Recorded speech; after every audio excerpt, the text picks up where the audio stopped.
For real. Imagine going up together. Hey, right hand to left. That's like your parent be like chancla or belt. Like you about to get it, so just pick. He goes right. The combo. Yeah, we're just gonna start this shit live. The only time I caught the Holy Ghost was when I was in church drinking. Like they're two dumb dudes. Welcome to the latest episode of Sarat and Chris's Movie Therapy Podcast. Like, yeah. So You're still watching the movie? I think I need to pop a drink for this one because this sounds like it's gonna be a doozy of a conversation. no, I had to rewatch it because I kept like dozing off the last 15 minutes of the movie. And Did you then get the itis? no, I was just like, we talked about period pieces, and this is a fucking black and white movie. This whole movie made me fucking depressed. Chris, fuck you. I hope you stub your toe, and I hope you can't find your fucking jacket or whatever fucking gloves you wear when you drive. I hope you. Fuck you. No, man. I hope you don't get I hope you don't get a glizzy when you stop and your pork chops are sold out. Yo, what the No, don't touch the pork chops. That's part of the line right there. All right, well, that being said, welcome to the latest episode of Sarat and Chris's Movie Therapy Podcast. It's your boy Sarat, aka Makazi. It's your boy Marcos, aka at the Sunset Kid 56. And your boy Chris Brown, aka Red Ford Delta. How's everybody doing out there? Well, before we get into this crazy conversation, like I said before, thank you all for tuning in. You know, appreciate you guys following us. You know, if you haven't y'all ready yet, like, subscribe, hit that button, follow me and Marcos on social media. Don't follow Chris because he's gonna turn around with his, I'll lead you to the promised land. You don't want to follow me unless you'll be free in a bad way. Yeah, but if you see a cloud of like green dust, that's Chris because he got gas. Anyways, or pork chop grease. So I mean, Chris, you picked the movie this week. Yeah. Clearly, from Marcos's reaction, it's not going to be for everybody. Why don't you let the people know what movie we watched this week? Look, man, as I can say as always, but I like doing random stuff, and I picked the movie called The 400 Blows on on HBO Max, and honestly, my first thought was once I picked this, I know these guys are gonna be like this perverted motherfucker. Well, I mean, why did you? Was it just a random pick this time, or were you looking for your random word kind of search? Random word. Actually, I went with number 4. Okay, so you were looking for I am number 4. No, I was looking for a foursome. Bro, I would have watched Fantastic Four from the 2000s over this. Like, see, I'm telling you, I've said it before and I'll say it again.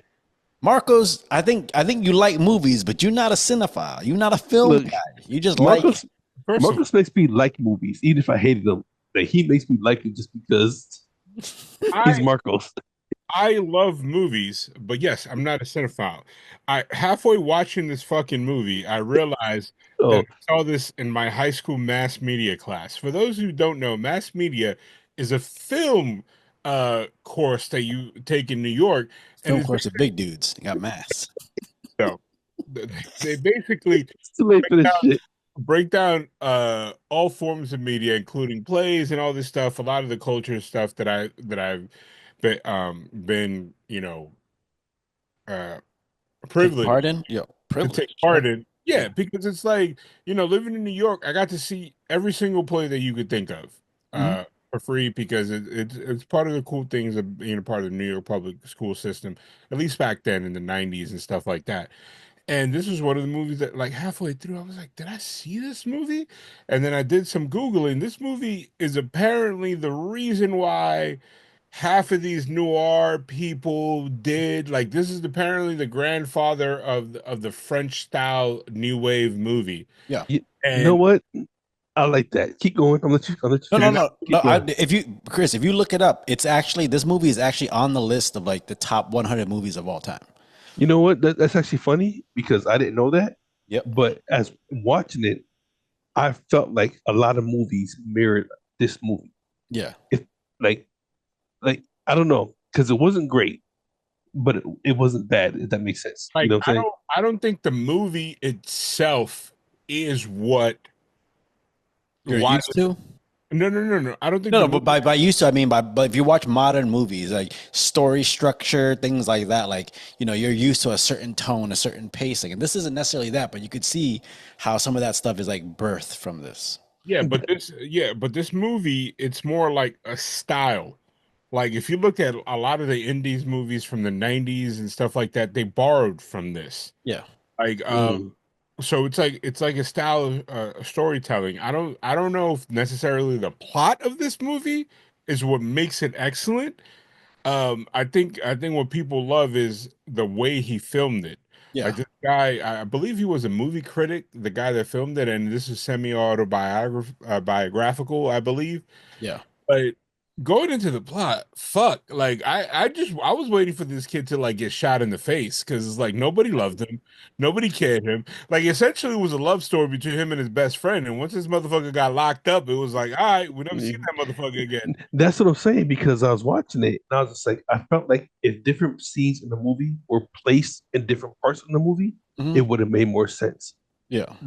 Like, I don't know. I just felt like the scenes didn't match. I thought the movie itself made a lot of sense, but I think obviously because what is this, like 1950s, right? It was filmed in 59, I believe. Yeah. So I think the movie made sense, but because we're so used to being like, okay, we see like, one thing leads to another, or like this action causes this other reaction kind of thing. That's what we're used to. In this one, there's kind of scenes that just happen.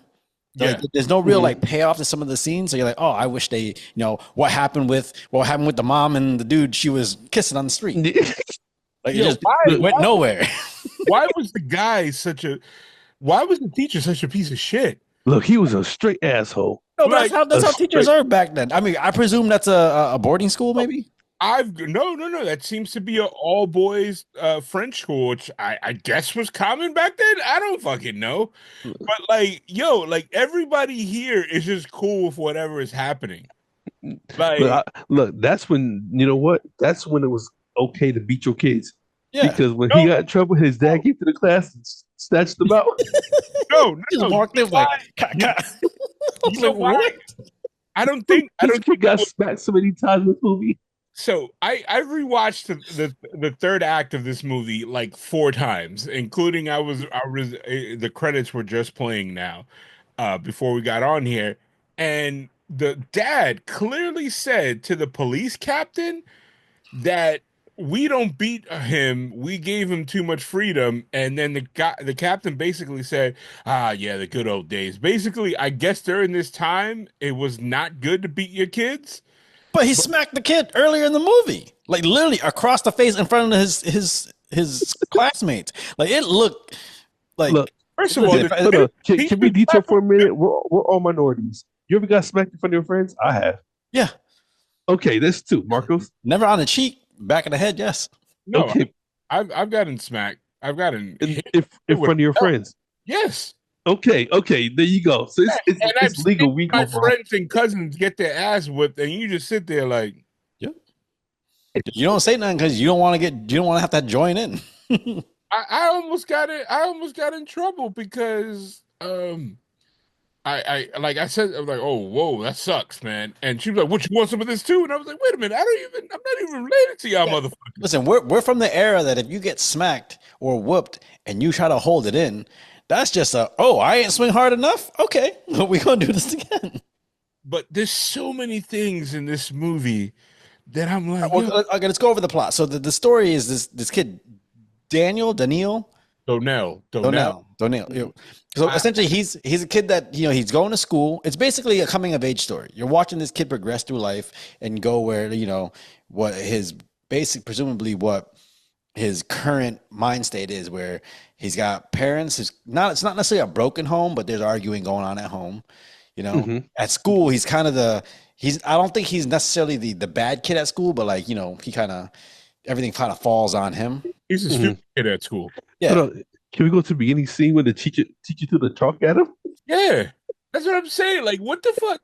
His name is Antoine Donnell. I don't know. The teacher made him go stand in the corner, but it was like behind the chalkboard. Yeah.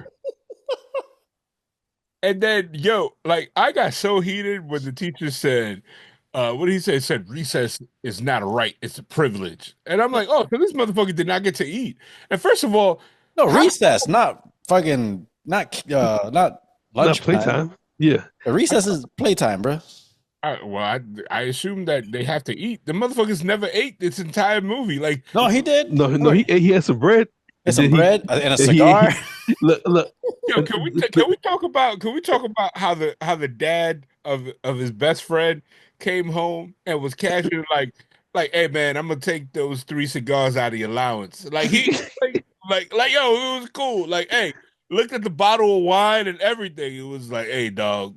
No, how did he miss dude laying on the floor? His feet was sticking out. He looked down. He saw the feet. He was like, "Those just some thick socks." No, but okay. So yeah, essentially, it's a coming of age story, and like you had a kid who was getting in trouble all the time, and the parents felt like they didn't know how to control him. But then there was stuff going on in the parents' lives that kind of made the kid feel like he just had to fend for himself, and he got into so much trouble that eventually, like his parents, like, yeah, I can't do anything. We gonna have to put him in jail. Yeah. He ran away a couple times, drank milk for dinner. He ain't gonna be hungry. I'm just saying, he ain't gonna be hungry. And then he, ends up in jail. And it's just kind of a, when you feel like they give him a cup of coffee in jail. What was it in that? I think so. I think they gave him coffee because he took it and he spit it out. And then he rolled up a cigarette. He just had a loose tobacco in his pockets. Yo, my man, what the guy was like, the unseen hand was like, take this shit, motherfucker. For real. No, Bob, have you guys ever felt like that? You ever felt like, everything's kind of falling apart around you and you're just trying to like go through life, like, skipping school? I mean, as a little definitely kid, maybe for like 20 minutes, but this motherfucker's life was over. Like, yo, and then halfway through the movie, the mom, like, I had to reread it a couple times. I thought it was that she pinned him on the husband, but then it was that he married her when he was young. Mm-hmm. Yeah, she had already gotten pregnant. She got pregnant out of wedlock. Yeah, the mom was a piece of shit. I ain't gonna front. Yeah. She was a straight bitch. Yo, how that motherfucker, yo, how was he cool? He was going, his dad was like, hey man, like, it's like when you like motherfuckers that return puppies after they adopt them, like, I can't do this, dog. That's what they did this kid. Man. Like when the captain said, "Hey, you don't have to sign over your parental rights," he didn't even react. He was like, "All right." Then he just put his scarf on. I was like, all right, that's what's gonna happen, man. And then now I get it. He was like, "This ain't my fucking kid. This whole kid." Yeah, I mean, like, but the thing is like, you feel for Doniel because, again, like his parents are arguing when he's trying to sleep in a living room on the couch. And like he could hear his parents arguing in the other room every night. It just you feel like that was the funniest scene though. That was the funniest scene when he was like, did you get overtime? Did you get paid for your overtime?" I said, "Yeah, at the end of the month." He was like, "I thought that's usually done with cash." And I was like, "Hey, yo." You could tell like it sounded like the husband knew some shit was going on behind his back. He just didn't. Had no proof. Either he knew it had no proof, or he just knew it was just like, I gotta deal with it. Okay, there's a scene that he kind of is talking to Antoine, and he's like, "Listen, women get taken advantage of in the office. Do you think that was like that, or his mom was just a piece of shit?" Did you get the itis, bro? No, Not canepas. This motherfucker. There's one Spanish like canepas. Oh, you want some relleno de papas? What? Oh, see, that's two. Listen, that's me and Chris. We used to get them at the store, bro. Look, for real, for reals. Yeah, but no, okay. So there's a lot of little things in this movie that kind of go nowhere, or they bring it up and then there's nothing that like really develops out of it. What can you guys Chris, do you have a moment in there that made you go like why? Look, all I saw was a bunch of badass kids, because even when the gym teacher takes them out for a jog and they're all dipping off, yeah, like that whole scene, I was like, what was this for? Yeah, and everybody, it was only that Herb kid that kept getting put in charge of the class that stayed with him. No, but okay, so here's the thing. So that scene, right, where when they're jogging and like you see them all peeling off and it's like from a rooftop. You guys ever seen the social network? Mm-hmm. Yeah, the opening when it shows them like Mark Zuckerberg running through like the Harvard and stuff like that, that kind of reminded me of that. Well, again, this guy influenced a lot of people. Yeah. Marcos, did you have a scene where you were like, why the fuck did they do that? I got one that literally stands out. I was like, what's going on here? No, the scene, and it was like, I just didn't understand the justice system there when they brought in the prostitutes and the other little kid, and they just shuffle people out and they put the motherfucker in like little cage. I look like one of them cages to do with magicians use. Yeah, I would escape this. And you know what God took me by? It didn't take me by surprise. But I was like, why? That snitch ass fucking what is it? The kid in school that went to his house. It was like, hey, is he here? I heard he was sick. Yeah. Because he waited until they left, and then he ran out the house. And he the one that fucked up his glasses. Oh yeah. No, but he also remember he was hiding behind the tree when they went to go back and get their stuff. Like, what was that for? I know there was one kid who was a kind of a brown noser in school. So I presume it's that kid. It's just, the teacher's pet, but it didn't go anywhere. There was a lot of things. I guess I didn't understand the culture in 1959, like what the shit was about. Number one, how this motherfucker just went to a paper mill, and the next day the parent was like, "Oh yeah, they went to school." He was like, "Maybe he's at school." Like, what? Yeah, he slept overnight in the paper mill. Yeah, and motherfuckers did life for a typewriter. What the fuck? I mean, he stole. You know what I'm saying? Like as an adult. I mean, obviously, I'm pretty sure things have changed here in 2025. But I've said this before, and I'll say it again. One thing I learned when I was living overseas is how free Americans are. You know what I'm saying? Yeah. And like, telling that back then, like he stole something, and if you go back to the Bible or whatever case may be, like you get your hands cut off for that. You know what I'm saying? Yeah. It don't matter what you stole. The fact is you stole. Yeah. It was a couple parts of this movie that were kind of weird. I just couldn't get over the fact that everybody was wearing coats. They went in gym in coats. Yeah, pea coats too. Not even like athletic. It was like they winter wool coats. Yeah. And when he said, when they were like, "Oh, let's make up excuses as to why we cut," and he's like, "Yeah, my mom died." I was like, "This stupid motherfucker." And then he knew he messed up because his homeboy was like, "What you tell him?" And he's like, "Man, leave me alone." Look, I really want to know because the acting, some parts of this movie was top notch. Like when homeboy said right hand to left hand, I think he smacked the shit out of him. For real. Imagine going up together. Hey, right hand to left. That's like your parent be like chancla or belt. Like you about to get it, so just pick. He goes right. The combo. He just watch off and smack the shit out of him and walked away. Oh shit! Well, there was like his mom ain't shit, by the way. That's it, man. Listen. For 1959, listen, if she looked like that in 2025, she could get it. Yeah. I don't know. Yeah. She's a piece of shit.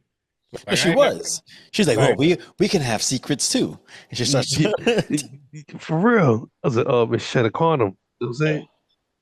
I don't know. Man. Like it's just again the culture back then obviously was like, bad kids are bad, good kids are good, and like, you can only do so much. Like back then, kids were working at like the age of 12 and 13. So, he was like, I don't want to go to school anymore. I'm not smart. I want to make money. And so after getting in enough trouble, they're like, oh, this is what you want to do. This is here you go. We're taking you to jail and you're going to go into work. But wasn't his parents' backstory? Because the mom said that I guess she ran off with a dude, and I guess she didn't finish, or I guess she finished school but didn't pursue it or whatever. Yeah. And his dad or stepdad or whatever didn't finish school. I heard her saying something about that. So he basically came from a broken home. First of all, and we're saying we overheard or we heard. No, we were reading this. Okay, yeah, true. But listen, man, you don't like subtitles? I love subtitle movies. The only subtitle movies that I like are anime and kung fu flicks. That's all I like. See, I knew it. I told you. I told Chris. I was watching this movie the entire time. I was like, Marcos is gonna hate this.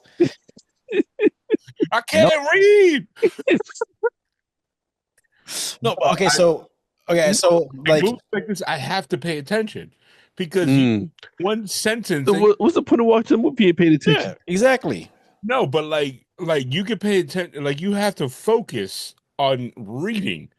Like you know what I mean? Like, Sorry, you can't focus and read at the same time. Out, ladies and gentlemen. All the jokes about me not being able to read. Now we know who can't read. I'm just saying. No, I'm not saying that I gotta focus to read it. I mean, you gotta pay. You can't walk away because then you're like, wait a minute, what the hell? Like, I can't walk in and hear a dialogue and be like, oh yeah, I'm fluent in French. I know exactly what they said. You have to go back and read what the fuck they said. That's what I'm saying. So you don't watch subtitled movies? I do. I watch subtitled movies when they're not available in English. And anime. Most of the anime that I watch is subtitled, but I enjoy it more when it's dubbed or in English language because actually dub bothers me because I'm trying to follow their lips and they ain't connecting with words. Part of my daily work is reading emails and being in front of a screen. So the last thing I want to do is have to pay attention and follow along. That's like more work. Marco just needs the ball to bounce with it so he knows where to go. I like subtitles movies, and this one was again 1959. The story structure and things like that are early, so it's kind of hard to like really connect with it because you're not it's just the way life is and things that go on. Like maybe things are a little more dramatic. I don't know, but I actually really like this movie because I thought watching him go through all the stuff with his family and stuff like that, he's just trying to like just exist, and he's got all this shit going on around him. I feel for that, But here's the thing, maybe because I don't understand the film style back in the day, like I don't know whether to root for this kid or not because he never showed if he was good or bad. He was just doing shit the entire movie.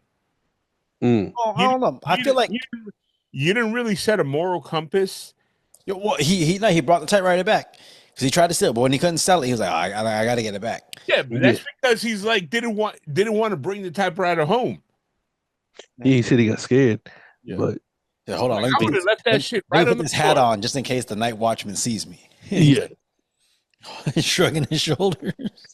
Yo, I would have walked in and left the typewriter right on the floor and just in the building and just left. Yeah. Oh, it's just I feel like a movie like this, especially being made back then, like I think it probably felt ambitious the way the camera moved, the way it was shot. I don't know if people back then were like, oh, I want to watch a comedy or I want to watch a drama. I think they're just like happy to get a movie. So I think something like this was probably like, I could imagine people were like, oh, like, this is funny, this is sad, all these different things rolled into one. See, I didn't feel the sadness, but I think again, like I said before, I think scenes were misplaced. Like certain scenes should have been in different places.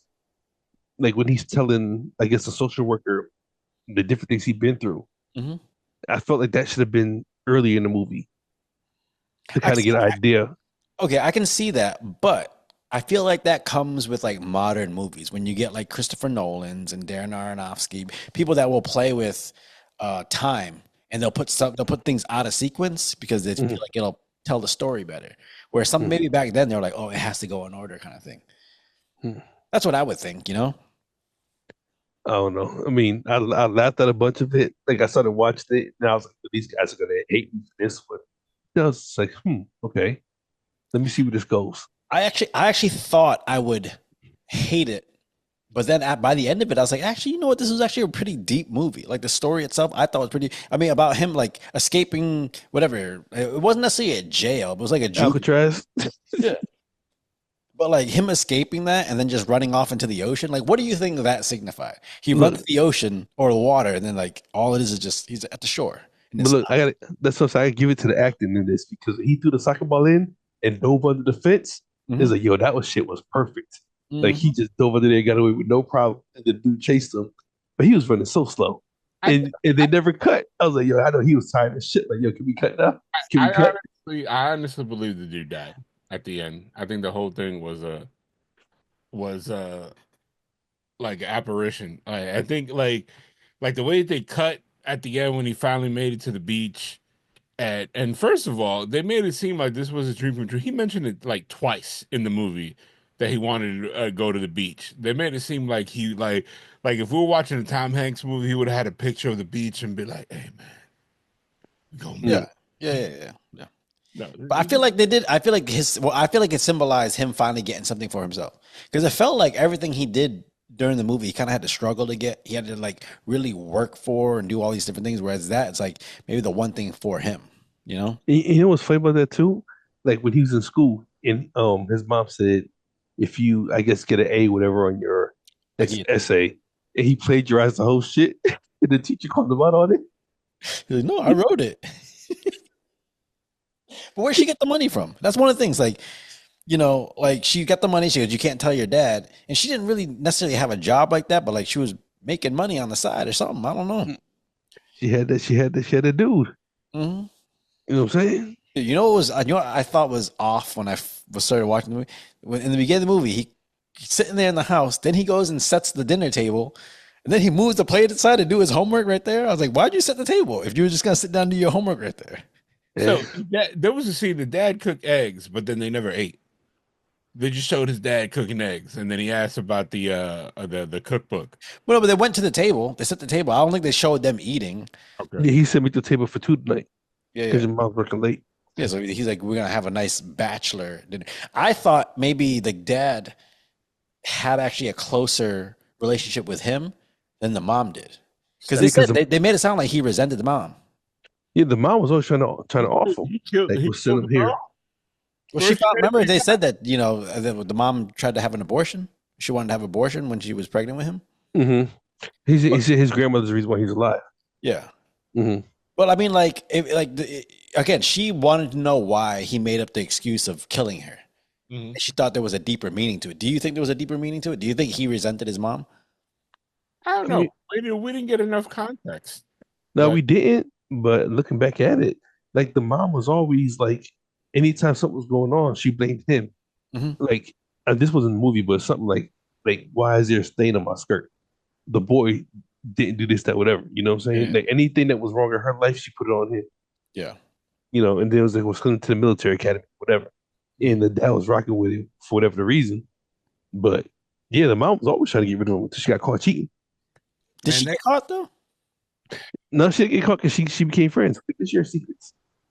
No, I get it, but like, that's one of those things that got left up in the air. Like, did she ever get caught cheating, or did they just kind of just? I think the dialogue, that their argument, and the fact that the conversation that he had with his son, I think his dad was hip, or his stepdad was hip on it, but it was kind of like, all right, whatever. Like, you know what I mean? Like they. Like for people that worked in office buildings, they were struggling. That apartment was as big as my office right now. Like, look, man, he was sleeping in the closet. Yeah. No, that was the living room because the front door couldn't even open all the way because the couch was in the way. It wasn't even a living room. That was just the entry hallway to the bedroom that they all shared together. Yeah. But like, first of all, they never showed that book that the stepdad. Yeah, they did. They were doing him and the friend were on the roof or something like that. I think they were shooting spitballs. In the movie, or was it towards the end? Because I remember they were shooting spitballs when they stayed at his rich Renee's house. Yeah, and they're shooting spitballs. He goes, "Hey, let me see that Michelin guide you got." And that's where they were tearing the papers from. And his dad that's the Michelin guide that his dad was looking for the entire time. Okay, I missed that. He's a piece of shit. So again, how are we rooting for this kid? This kid. Well, I mean, the kid, he's not a bad. He's just trying to like live life because he ain't got no structure around him. I mean, like he would be a piece of shit if he was an adult, but he's a kid and he don't know better. And it's like I felt like I grew up with this kid. Like, you know how we all had that one friend where everybody's like, yeah, it's time to go in. Like your parents will call you to come in when the sun's down. And then you get the one kid that is like, oh, come on, why y'all going to bed? Why y'all leaving? It's like, man, get your ass home. And he's like, oh, my mom ain't home yet. Yes. Some kids get into shit because they're trying to avoid going home or they don't have a home to go to at the moment, you know? Yeah. I mean, this kid's his natural reaction to everything was I'm gonna run away. Yeah. That's gotta tell you something. If your natural reaction is that I don't want to get in trouble, I'm gonna just leave. Did he steal that sweater from the printing thing? No, his friend brought it. Oh. His friend was a G. He had all the hookups. Look. Yeah. His friend was a rich kid just slumming it. Like he went and stole from his grandma, was it? His grandma's house that he had the little key, opened the little chest. The first house that they when they Yeah, got for it was either the grandma's house or just a random old lady that he been like staking the house out that he knew where the key was. no, no. I'm saying I didn't know if it was his grandma's house or it was his house, but his grandma's room or something like that. Mm. Yeah, My man was slick with it. His friend probably ended up like being a mafioso or like a crime lord there because my man had the Okay. gym open the door. Yeah. I was like, hey, where the hell he get a Slim Jim from? Okay, but educate me on this real quick, because when he comes to see him, when he's in the institution or whatever, mm-hmm. and maybe I missed it. I'm guessing I did. And he's calling at him through the glass, and he has to walk away. What happened at that moment? So it looked like he had a stack of newspapers. Okay. So I think he was just trying to bring him some stuff to read, and the cop wouldn't let him because he presumably wasn't family. Because then he let the mom in right after. Gotcha. He was like, "Hey, I can't. Like, he won't let me in." So then he hopped on his bike, drove away, never to be seen again. Yeah, just dipped off like, hey man. Like every character, like the stepdad, never like after the police, after the precinct, he was like, "I'm done. That's a wrap on stepdad." Like, So the kid was initially left alone, Yeah. and all he had was his mom, who basically didn't want to do it in the first place. She didn't want anything to do with him, and like she just she looked like she like I don't want to say she put the kid off on her dad, but like she expected the dad to handle everything. Mm. Yeah, maybe when it was her time to handle anything. I've never heard a parent quite describe their kid the way she did when he was like, "Where's the book?" He's like, "Oh, he lies through his teeth." Like I was like, "Damn!" Like not one, like, "Oh, okay, maybe." No, she was like, Now she didn't like him till she got caught cheating. Because Yeah. once he got in trouble, she was like, "I got that deal. Let's go see a movie." Yeah. Yeah, he likes staying in the movie. Like again, the whole family went to go watch a movie, and it was like, oh yeah, everything's fine and good and dandy right now. But I was like, it's so up and down that there is things they bring up things like, hey, let's show this aspect of a family, but let's not really elaborate on it. Let's not really, show how it affects, the relationship. So yeah, I think maybe it is one of those movies where they were just more about how to shoot the movie versus the actual story. Mm. Like, what other movies do you see from back then? I don't know. Like, So I don't know many from 1959. yeah, I don't know back then, but like this again, it reminds me of My Life as a Dog, but that's a much better movie. No, definitely. but I've also seen, I've seen Casablanca, of course. I've seen, what's it, a bunch of Charlton Heston movies, like Planet of the Apes. no, or like what's it called, the one with the Bible shit. What Lawrence of Arabia? Yes, Lawrence of Arabia. The Bible, Ben-Hur. Yes, that one. I don't remember much of Ben-Hur, but besides the horse race at the end. It's it's a whole bunch of shit. Like I've seen. Well, the original Superman was one of the things that was in the 80s, bro. No, the TV show had a movie, had a like that's what I remember. Like I never really seen black and white that was never restored. I've seen movies that were restored from the original black and white to like color. Yeah. This is the first one that I guess is so like beloved that they didn't change anything of it, which I understand. Can you guys see why people revere this movie? Oh, the cinematography. Definitely. What was it? What's the aspect that you took from it where you're like, I can see why people like look highly upon this movie? Me myself? Whichever one of y'all want to answer. Well, the camera style, the whatever. I didn't say that. I said, yo, myself. That's what I said. No, you didn't. Not with that pitch. I heard of me myself. Like me? Me? I get to speak? Like I think you were literally about to sneeze for a second there. You're like, Did the Holy Ghost that shit again?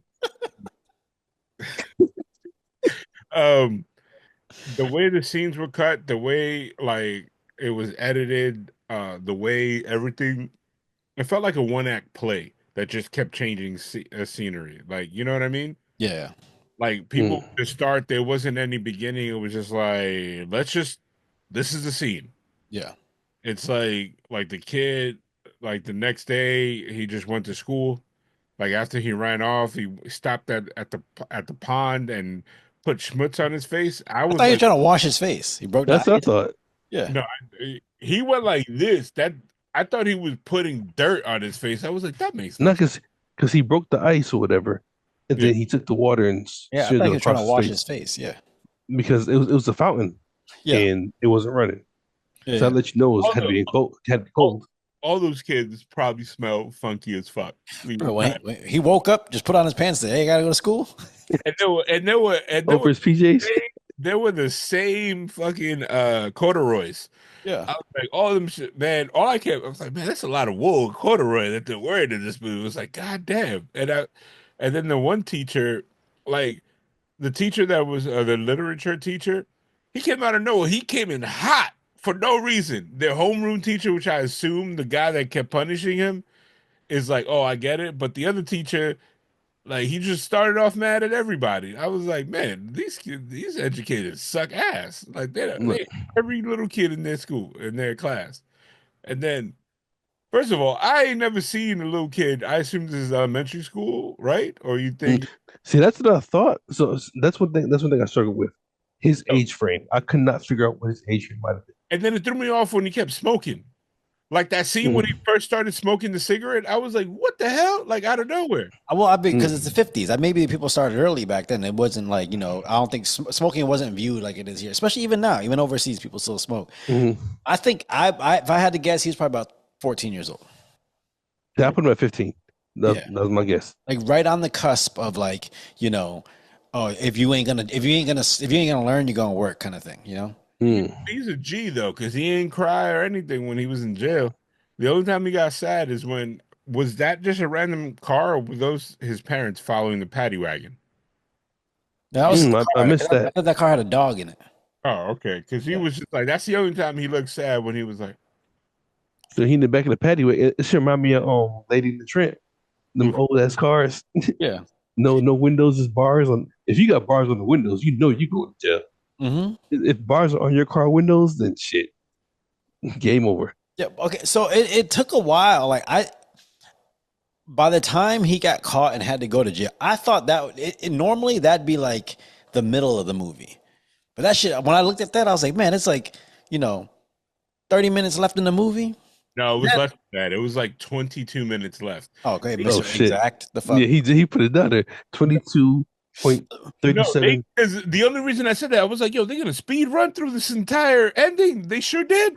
Bro, when he escaped the fucking camp, whatever, I looked at the thing, I was like, there's 40 seconds left in this movie. I was like, what's gonna happen next? Like there's he ran for 40 fucking seconds. And then it was just like, okay, so that's one thing I was curious about.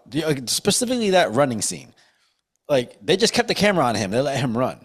Do you think that was a technical choice? Like, okay, we want to, do this long shot, or do you think they just, because they don't have much money, they're like, hey, we got one shot like this. Let's just get as much running as possible done. I'm not sure. Because number one, I'm not a cinematography student, but as just a, you can't even spell cinematography student. Fuck you. Can you? I'm that shit right now. God damn, motherfucker.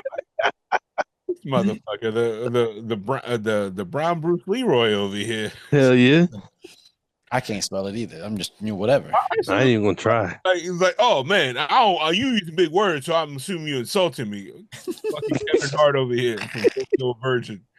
No, I assume that this was a technical choice because, like, it has to be the cinematography that why this movie and the way he blotted out scenes and the angles that he used, because this plot is nothing to write home about. Like it's sad, it's shitty, but it's like I said, it's just ongoing.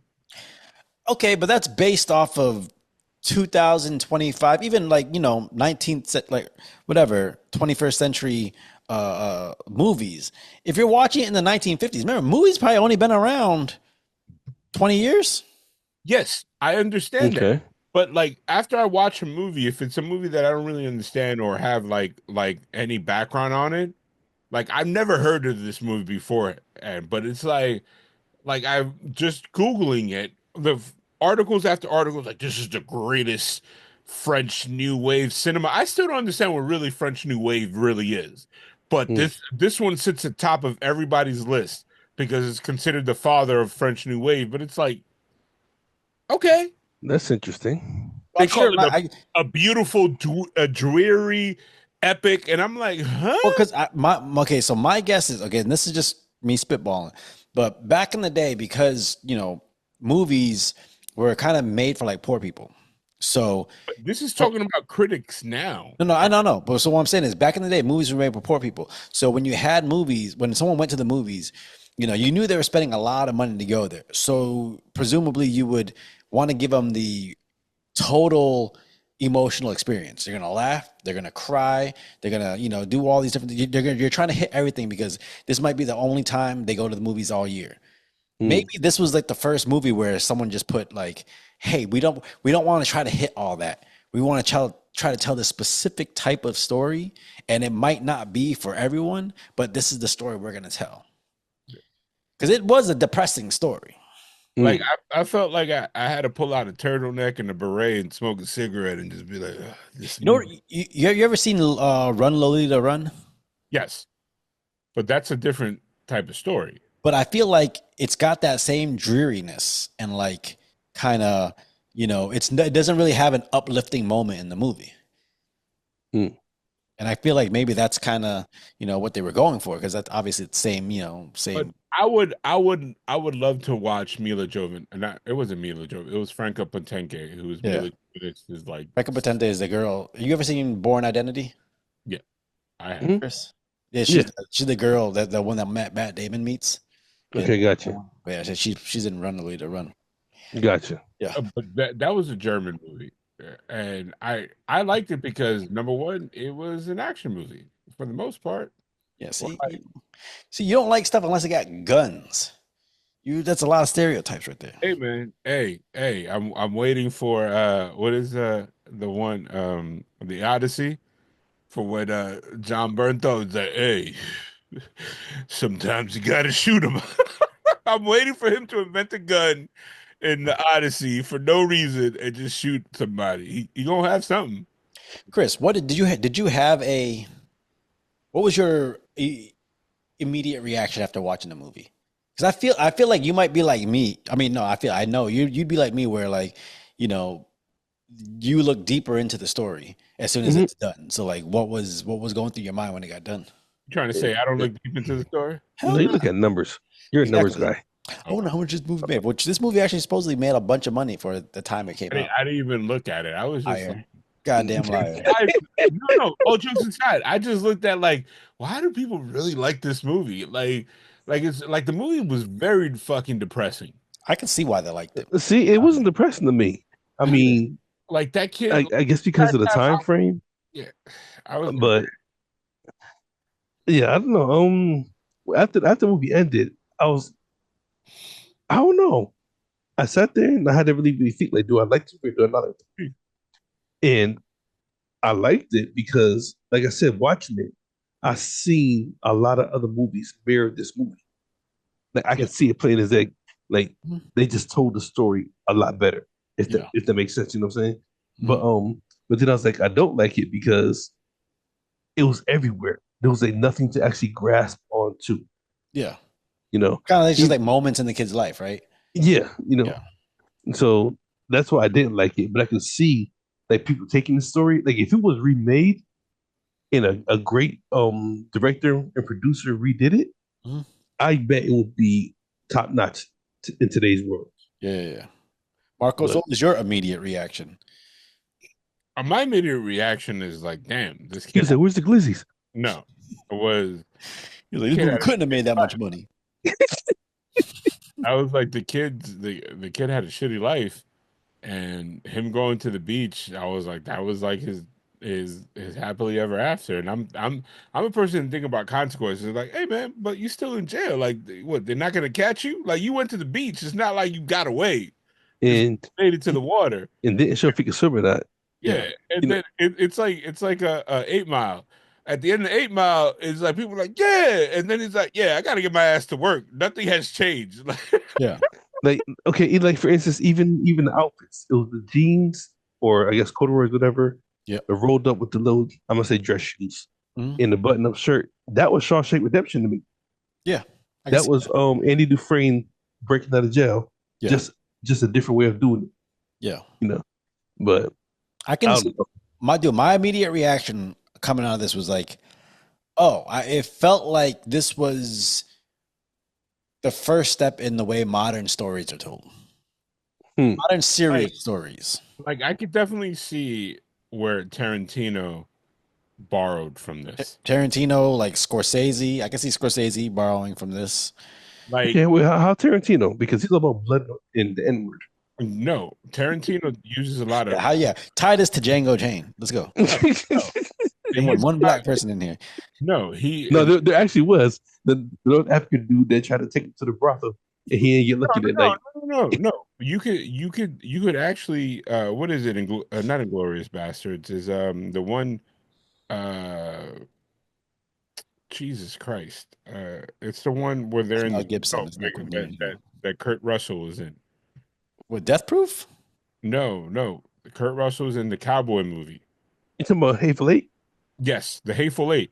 If you think about it, it's a continuous story that you really don't like. If you take out the last act, the way that the movie is set up kind of like this. It's just people having dialogue and then just cutting continuous scenes, even the way it's shot, the pullaways and the jump cuts, kind of like reminded me of this, but with a lot bigger budget.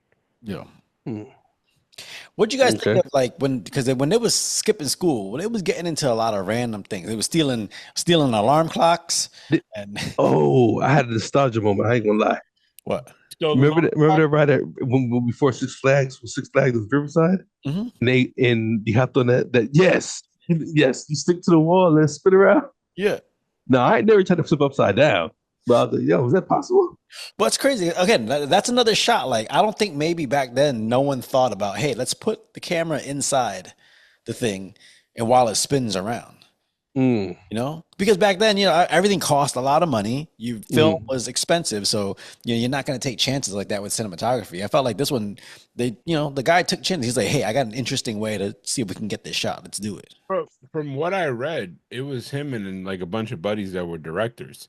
Yeah, they like a lot of the teachers were directors, and I don't know if the parents were, but like a lot of cameos were like directors that help him set up shots, and I assume helped him like come up with the money, because like Sarat said, it's expensive to film back then in the 50s. Like they came off of a depression, or like what I mean, and a world war, Look, even when he breaks down, when he says I need 1,000 francs.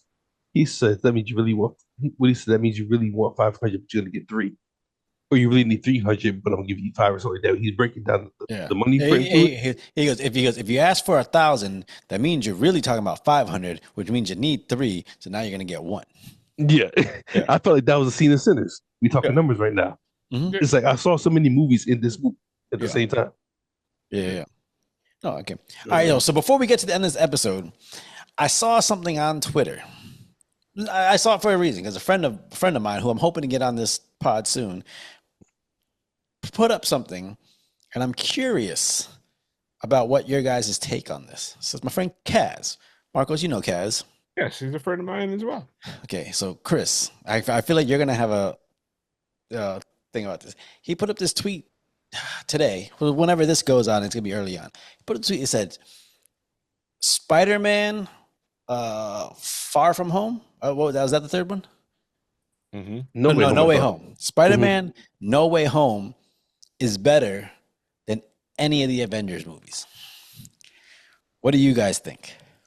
Is that the one with Tobey Maguire? Yes. Yeah, 100%. No, fuck no. You think it's better than Endgame? No. I think it's better. Hold on. Hold on. All right, yeah. Marcos, get your argument out, because I know Chris is going to come at you. I got my take, but go ahead. Nah. I believe it is hell to the motherfucking nah. The way I felt watching the movies and coming together those 3 different Spider-Men, which I liked every single one of them, and kind of bridging all the movies together and seeing like realization of errors. Yep. I love it. I felt like Marcos felt better watching this movie. Are you in third person? No, because I don't want you to say like, oh, I think it's better. Like, I felt better watching it. Why? Okay, so what? So he felt Endgame, better. Not it is better. He felt better. no. Because Endgame is not good without Infinity War leading up to it. I'm gonna disagree, but keep going. That's what I think. It's like if we don't have Infinity War to give us the cliffhanger for us to understand what's going on, and then for us to get the payoff. However, out of both movies, the best scene out of any comic book movie, because I don't know why I get emotional watching it, is when Cap straps in the piece of the shield that's left, and he hears on your left. Like, I don't know why I feel emotion coming up, because I was like, oh man, it's a dope scene. Yeah. Okay, it's definitely dope, and I'm not gonna take away from Endgame, but I can't say that No Way Home is better than any Avengers.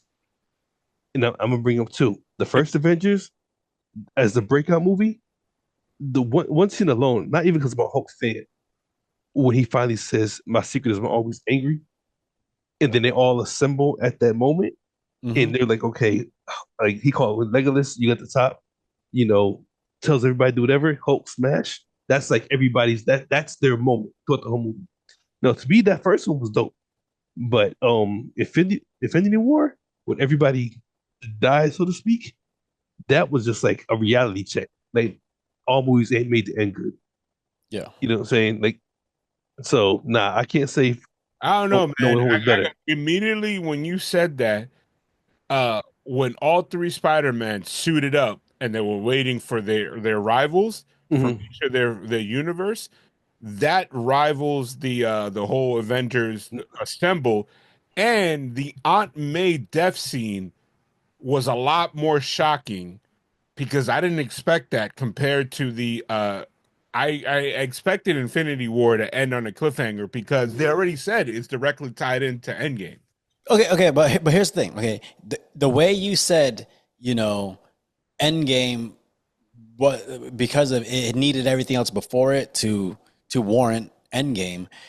I feel like it's the same with No Way Home. Like again, if that was a standalone movie, it's not as good because you need that connection with all the other Spider-Men. All that other, and then the other, and then and Peter's journey up to that point in order to make that make sense and feel good. As a fan, it felt good watching it because I had the history. The movie gave you all the context and everything you needed right then and there in the movie, because the movie it basically, like, the two other Peters were there to show the current Peter that it's okay to fail and the emotions that you have are natural. And it's hold on, it's bookend. Keep going because I'm about to. But the older Peter who's saying, like, hey, I lost everything. Like, you know what I mean? Like, and I had to fail to get that life that I have now. And then the Andrew Garfield's Peter was like, I just lost everything and I still haven't recovered. And then I lost myself, and it took me a while to find myself. And I realized that if I know what I know now, I wouldn't have gone this path. So it's kind of like he talked to himself in the future in two versions. Chris, go. I'm gonna just say this: the one scene that I say doesn't make it better than those two Avenger movies I said is when they talk about Peter 1, Peter 2, Peter 3.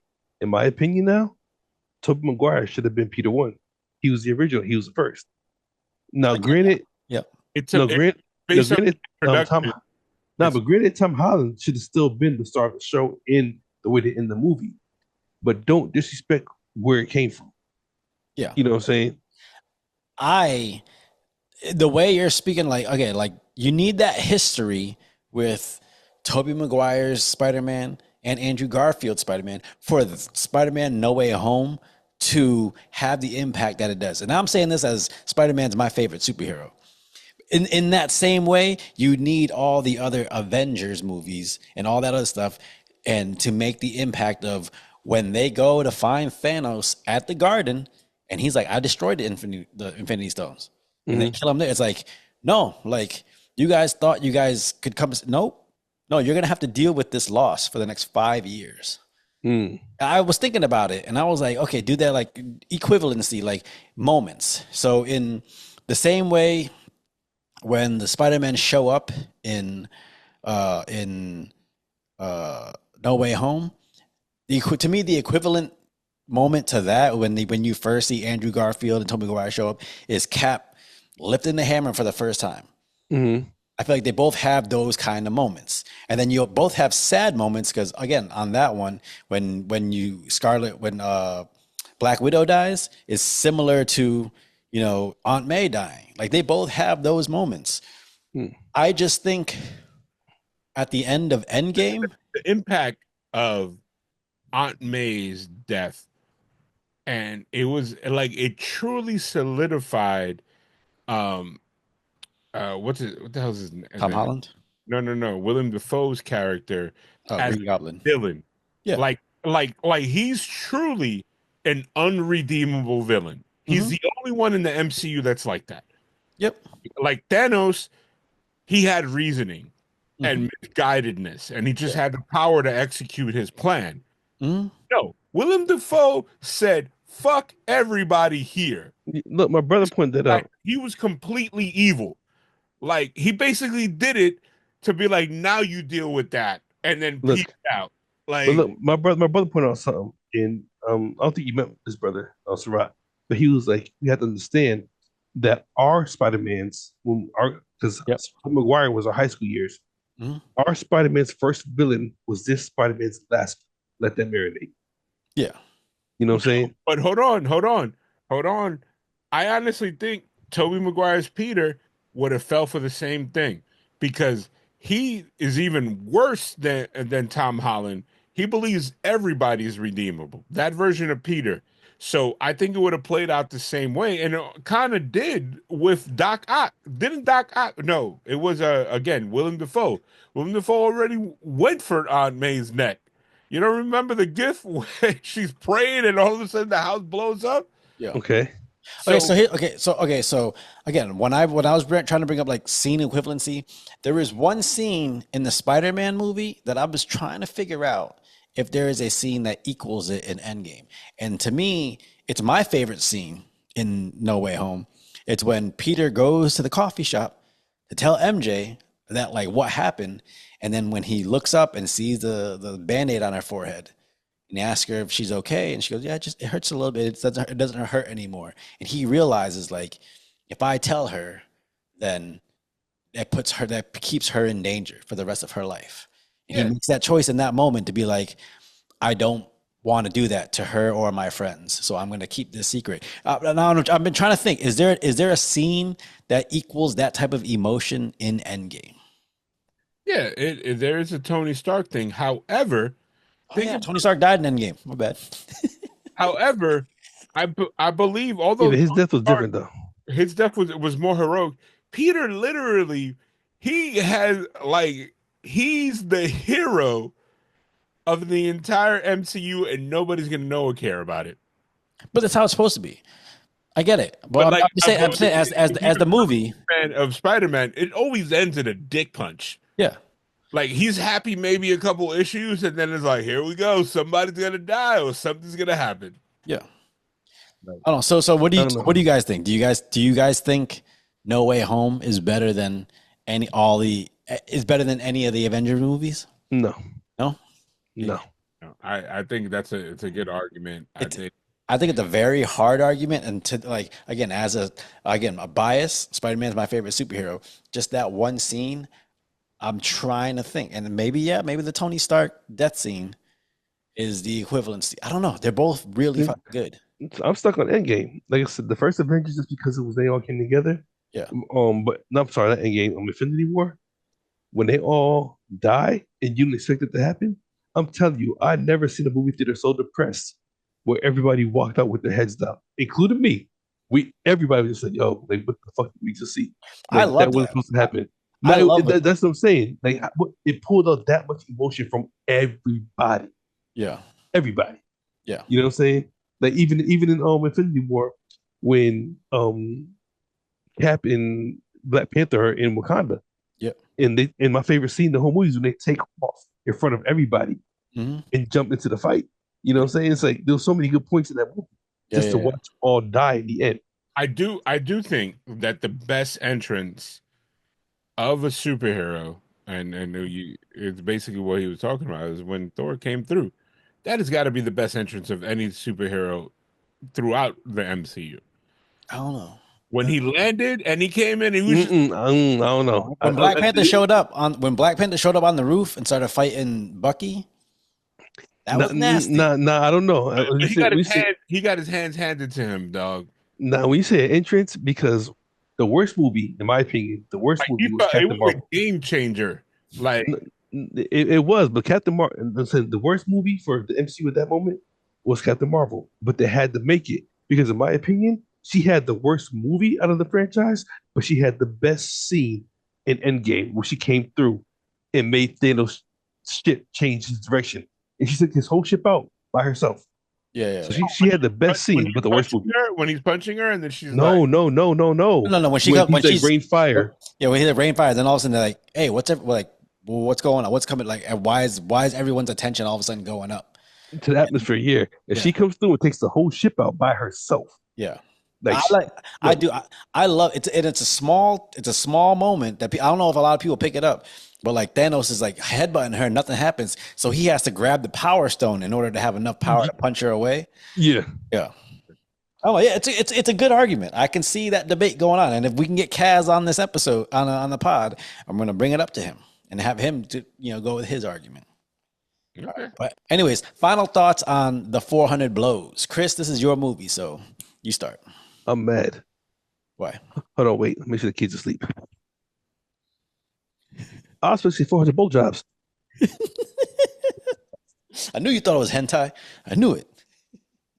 Nah. Like a white hentai? Yeah, for real. I was like, wait a minute, this is the first porn?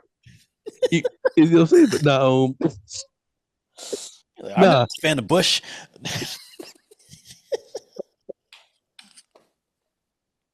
Oh man. Nah, like I said, I can't say I like it, which is I know I try to give a straight yes or no answer.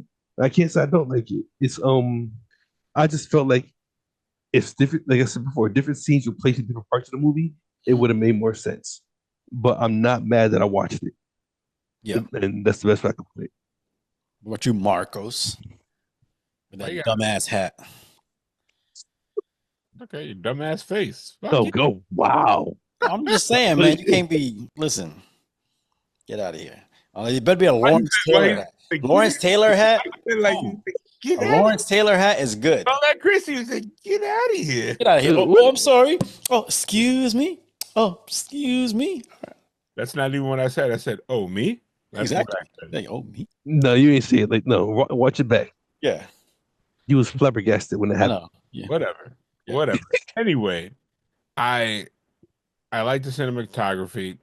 I'm undecided on the story.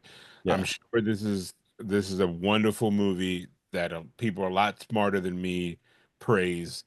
Okay, like for me. Okay, are you mad? Real quick, are you mad that you watched it?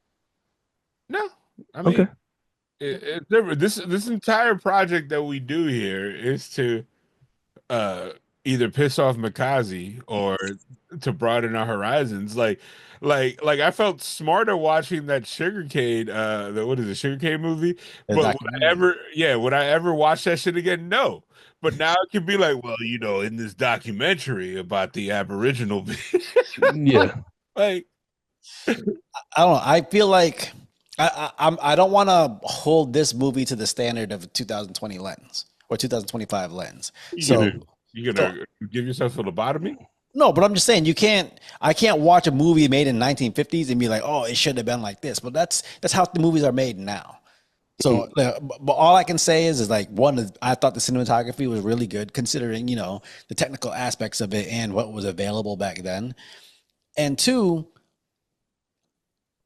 I feel like I should have hated it because it was such an old movie, but I didn't. I actually found myself thinking about, the kid's story and the things that were going on. So, I feel like it did its job. And for that, like, I would recommend it. I actually liked it. And like, I can actually sit here and actually, I can actually think about like, you know, the kid's struggles and things he went through. You know, there's some movies Marco's done made me watch that where I don't even give a shit about what happened to some gold miner and his shit. So, yeah. Somehow I knew that was gonna come up.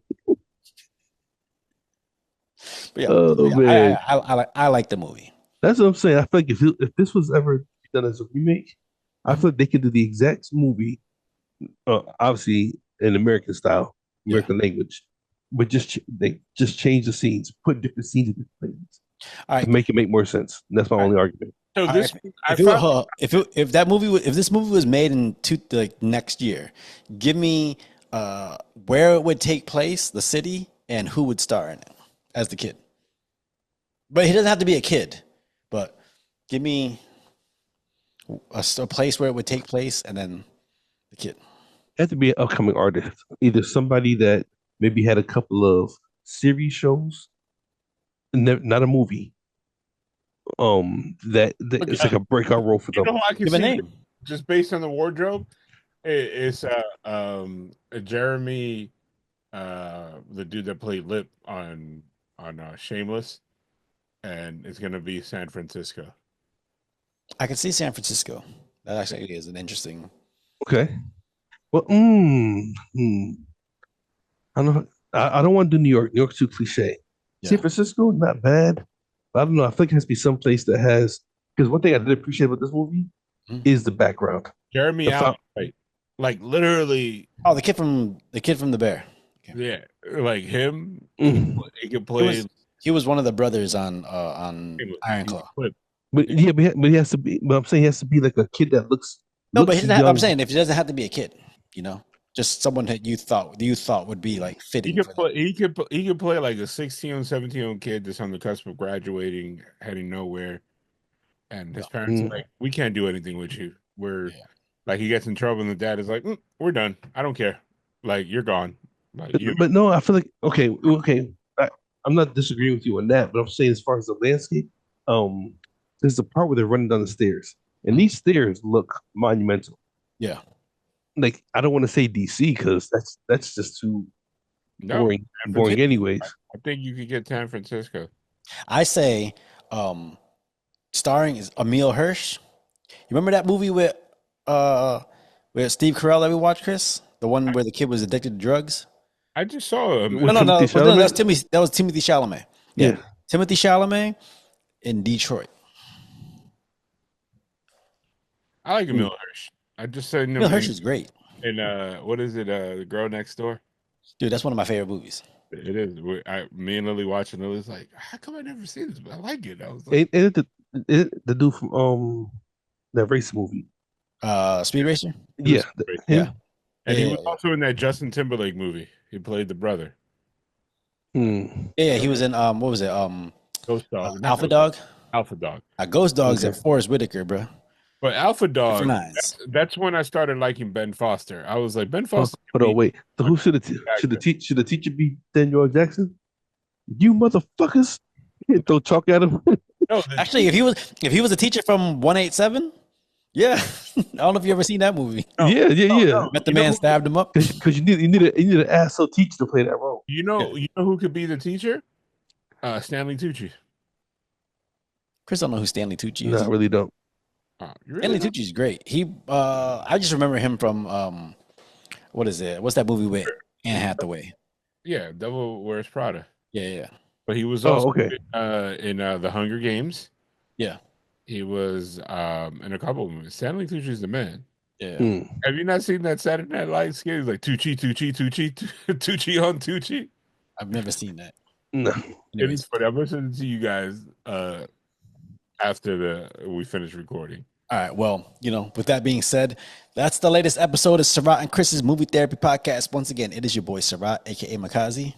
It's your boy Marcos, aka At the Sunset Kid. And your boy Chris Brown, aka Red Fort Delta. Check out the 400 Blows HBO Max. Tell me what you think. Let us know in the comments if you've seen this movie and what you think about it, and if you feel like Marcos does, because I feel like I said, I told Chris earlier, I feel like we're expanding Marcos's horizon beyond K-pop. This motherfucker. He was like, "Oh, we gotta watch the K-pop," but then we watch this 100 greatest movies. Now, what is this shit? For real? Oh man. All right, we out.